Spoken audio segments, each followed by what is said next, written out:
kesempatan bertemu dengan anak didik kami di tempat ini. Dan kami akan memulai pelajaran kami, berkati kami dari awal pertengahan dan sampai berakhirnya. Di dalam nama Tuhan Yesus kami bersyukur dan berdoa. Amin. Oke, baik anak-anak, sebelum kita masuk materi kita, ada tugasnya Ibu kasih minggu lalu?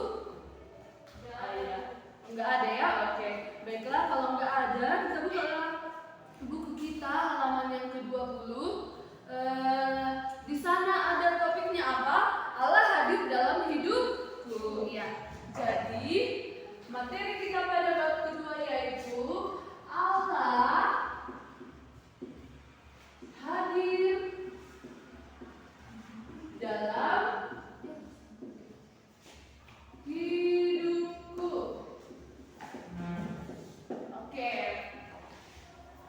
Jadi boleh dibuka di dalam Kejadian 1 ayat 26 sampai yang ke-27. Oke, bolehlah buka kitabnya ya supaya kita baca. Ada yang tahu kejadian itu di apa? Di perjanjian mana itu? Perjanjian lama. Iya, perjanjian lama ya, pendepan ibu. Jadi ibu baca, didengarkan, ya. Boleh nanti diikuti di Alkitabnya, tapi ibu yang bacakan. Kejadian 1 ayat 26 sampai yang ke-27. Beginilah bunyi firman Tuhan. Berfirmanlah Allah, baiklah kita menjadikan manusia menurut gambar dan rupa kita, supaya mereka berkuasa atas ikan-ikan di laut dan burung-burung di udara dan atas ternak dan atas seluruh bumi dan atas segala binatang melata yang merayap di bumi. Maka Allah menciptakan manusia itu menurut gambarnya, menurut gambar Allah diciptakannya dia, laki-laki dan perempuan diciptakannya mereka. Jadi jelas sekali anak-anak, kalau Allah yang menciptakan manusia itu. Allah menciptakan manusia itu menurut gambar dan rupa Allah. Berarti kita itu adalah manusia yang sangat dikasihi Allah. Kita itu begitu berharga di mata Allah, maka Allah selalu hadir di dalam hidup kita. Jadi langsung kita buka dulu materi kita. Di sana ada cerita mengenai cerita apa di situ? Cerita Seri-Lia. Jadi dengarkan anak-anak, baru ibu baca ya. Dengarkan ceritanya. Seri-Lia seorang anak perempuan yang manis dan pandai. Ia berumur 10 tahun. Ia memiliki kulit sawo matang dan rambut keriting yang sangat indah. Ibunya bercerita, sewaktu Seri-Lia berumur 8 tahun, ia sangat membenci kulitnya yang berwarna sawo matang dan rambutnya yang keriting. Ia merasa tidak sama dengan Ingrid, sepupunya yang berkulit putih dan berambut lurus. Berkali-kali Seri-Lia bertanya kepada ibunya, mengapa dia berbeda jika dibandingkan dengan Ingrid. Sampai suatu ketika ibunya bercerita ke tantenya, Tante Frista, tentang apa yang merisaukan hati Seri-Lia. Tante Frista yang menggeleng-gelengkan kepala dan berjanji akan berbicara dengan Seri-Lia. Sabtu sore, Tante Frista berkunjung ke rumah Seri-Lia. Seri-Lia senang sekali. Ia lalu menceritakan tentang teman-temannya yang di sekolahnya. Akhirnya, Tante Frista merasakan inilah kesempatan yang baik untuk menasihati Seri-Lia tentang warna kulit dan rambutnya. Tante Frista menjelaskan bahwa dengan warna kulit dan rambutnya yang seperti itu membuat Seri-Lia tampak berbeda dengan teman-temannya, bahkan dengan Ingrid sepupunya yang berkulit putih dan berambut lurus. Ya, disinilah letak keunikan Seri-Lia. Seri-Lia mendapat penjelasan panjang lebar tentang betapa kita harus bersyukur memiliki kulit dan rambut yang indah sebagai pemberian Tuhan. Seri-Lia pun menyadari bahwa dia harus bersyukur karena memiliki warna kulit dan rambut seperti itu. Jadi dari cerita ini anak-anak, boleh kita tahu si Seri-Lia itu kan tadi dia sudah berumur 10 tahun. Lalu dia menceritakan bahwa pada umur 8 tahun atau pada waktu kelas 2 SD, dia pernah merasa tidak bersyukur atas tubuh yang diberikan Allah kepada dia. Karena si Seri-Lia ini tadi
menghina diri kita.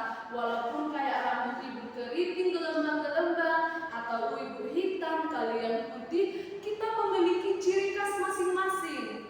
Karena kalau kita bayangkan coba, kalau misalnya kita putih semua, lurus rambutnya semua, pasti kita tidak bisa membedakan, kita tidak bisa mengenali teman kita siapa. Itu makanya Tuhan menciptakan manusia itu di atas segala bangsa di bumi ini berbeda-beda ya.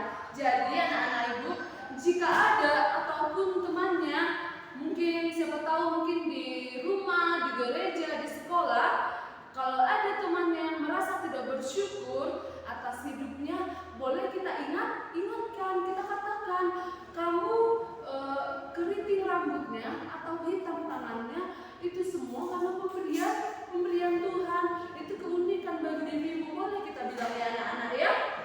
Iya, jadi misalnya ini, ibu ada satu media pembelajaran ini ya, misalnya ini dia itu kulitnya sawo matang, dia kulitnya sangat putih, terus dia kuning langsat dan ini hitam sekali. Oke, terus rambutnya dia ini pirang, terus rambutnya dia lurus, rambutnya dia kembang atau gelembang, terus rambutnya dia keriting. Jadi anak-anak, dapat kita lihat dari gambar ini, mereka saling merangkul. Kalaupun banyak perbedaan di dalam tubuh mereka saling merangkul, mereka bersaudara. Mereka tidak membedakan satu sama lainnya. Mereka tersenyum, mereka tidak menyimpan dendam ataupun saling mengejek kepada teman yang lainnya ya. Begitulah gambar tangan itu. Mereka juga bisa bermain bersama. Bukan berarti kalau tangan yang putih harus bermain dengan tangan yang putih, bukan. Kalau tangan yang hitam harus bermain dengan tangan yang hitam. Tengok, di sini ada tangan yang hitam, ada tangan yang putih, ada yang kuning langsat, ada juga yang sawo matang. Ya, jadi dari sini bisa kita tahu anak-anak kalau indahnya perbedaan itu. Jadi baiklah, biarlah dari gambar ini kita bisa menyadari bahwa dari keunikan kita masing-masing bisa menciptakan persaudaraan yang kuat ya. Jadi kita buka dulu lagi di dalam Kejadian 2 ayat 7. Oke, supaya lebih jelas kita baca, ibu baca saja ya.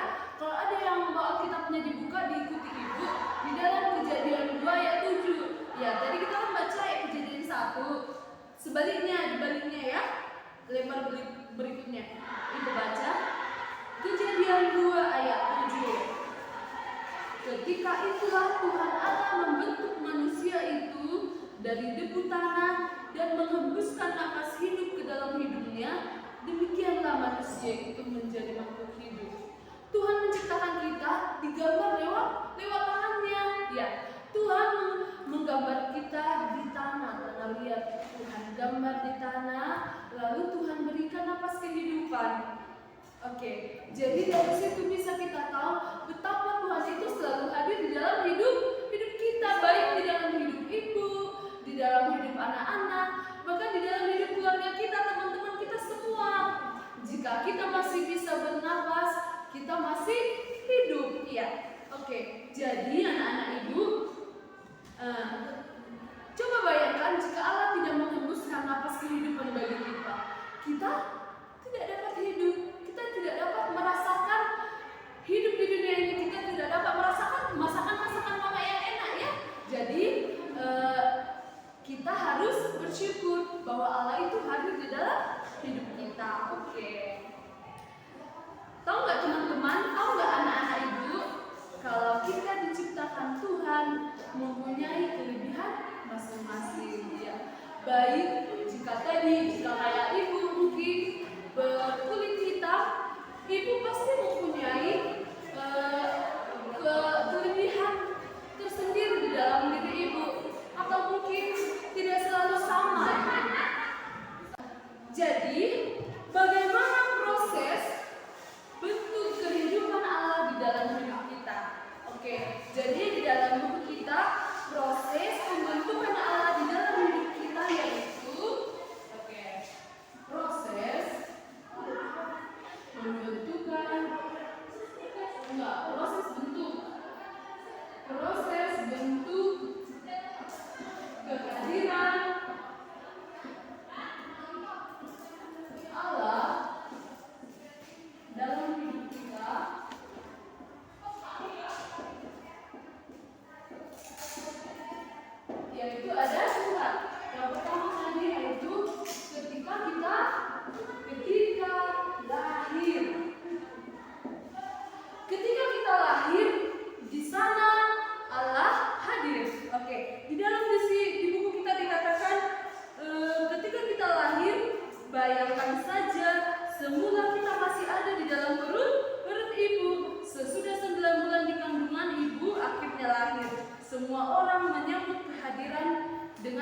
gembira.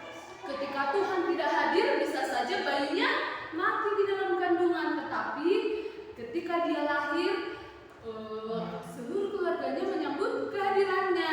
Ada yang punya adik yang baru lahir? Iya, kalau baru punya adik kan, kalau baru lahir langsung senang gitu, gembira ya. Jadi begitu juga Tuhan, ketika anak lahir di dunia Tuhan juga turut senang gitu. Jadi yang kedua yaitu ketika kita lahir, Allah juga hadir ketika kita ulang tahun. Ketika kita ulang tahun, kita bergembira enggak? Iya, karena apa? Kita dikasih kue, kita dikasih kado ya. Kita dikasih kado. Ketika kita dikasih kue, kado, kita gembira. Itu juga bentuk kehadiran Allah di dalam hidup kita, mengirimkan orang tua yang menyayangi kita, teman yang menyayangi kita, bahkan Tuhan yang menyayangi kita. Tuhan juga menyayangi kita dalam bentuk kebahagiaan yang kita dapat dari orang tua kita. Dan yang ketiga yaitu ketika kita berhasil mendapat nilai yang bagus. Ketika kita mendapat nilai yang bagus, itu juga bentuk kehadiran Allah di dalam hidup kita. Karena kalau Allah hadir di dalam hidup kita, kita mendapat nilai yang bagus. Lewatnya prosesnya apa? Kita belajar dengan baik di rumah, kita belajar dengan baik di sekolah, kita tidak terpengaruh kepada teman-teman yang malas belajar. Ya, itu bentuk kehadiran Allah dalam hidup kita. Yang keempat yaitu di dalam buku kita dikatakan ketika gagal.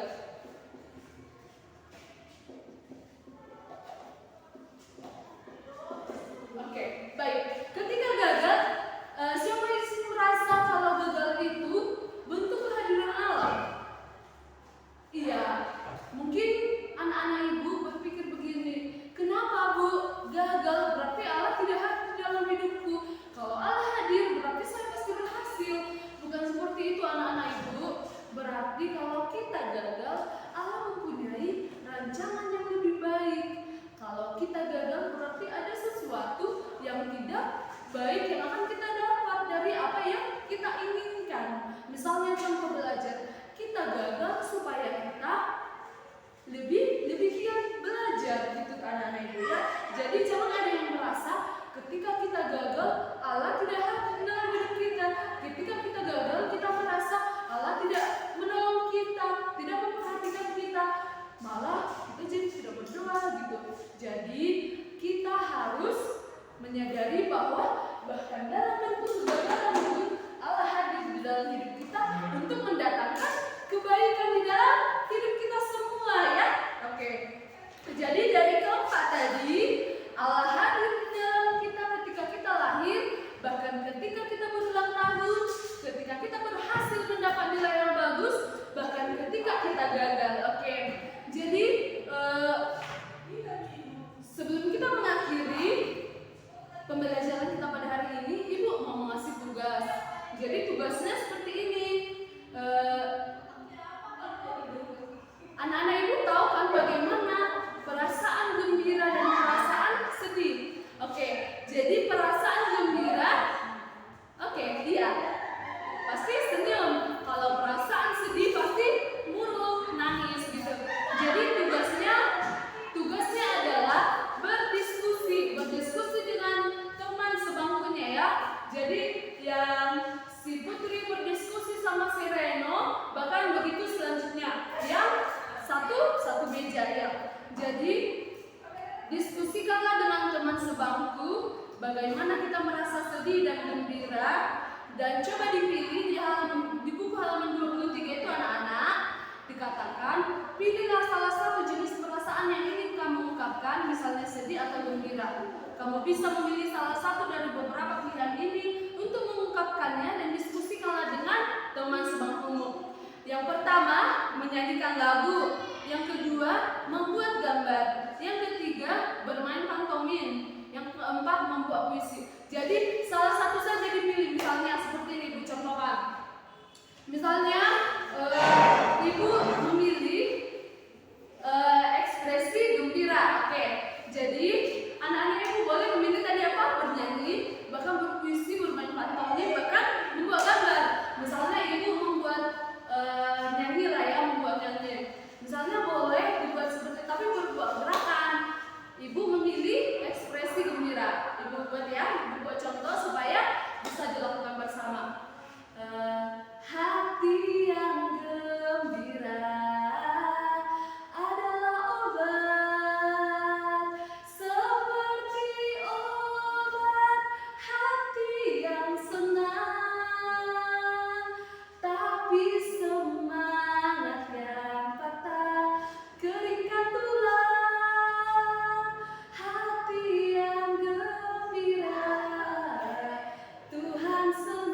terjemahan lagu dunia ya. Jadi lagu yang mungkin gembira bukan hanya gembira, sedih pun boleh. Kalau ada lagu yang menyangkut sedih tapi dibuat gerakannya ya.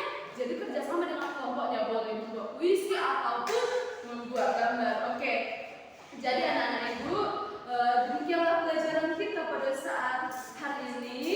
Tugasnya tadi diingat supaya dikerjakan. Terus sebelum kita pulang, kita nyanyikan pujian kita yang berkata di dalam buku halaman 28. Ku kasihi kau dengan kasih Tuhan. 1, 2, 3 ya. Ku kasihi kau dengan kasih Tuhan. Ku kasihi kau dengan kasih Tuhan. Ku lihat di wajahmu kemuliaan raja. Ku kasihi kau dengan kasih Tuhan. Oke, baik anak ibu. Jadi demikianlah pelajaran kita pada saat pagi hari ini. Kita bersatu di dalam doa. Terima kasih Tuhan Yesus yang baik. Biarlah apa yang kami pelajari pada hari ini bisa dimengerti oleh anak didik kami dan bisa kami bertemu minggu depan untuk belajar lebih lagi. Terpujilah namamu, kami akan pulang. Biarlah Tuhan yang menyertai kami di dalam perjalanan kami hingga pulang ke tempat kami masing-masing. Di dalam nama Tuhan Yesus kami bersyukur dan berdoa.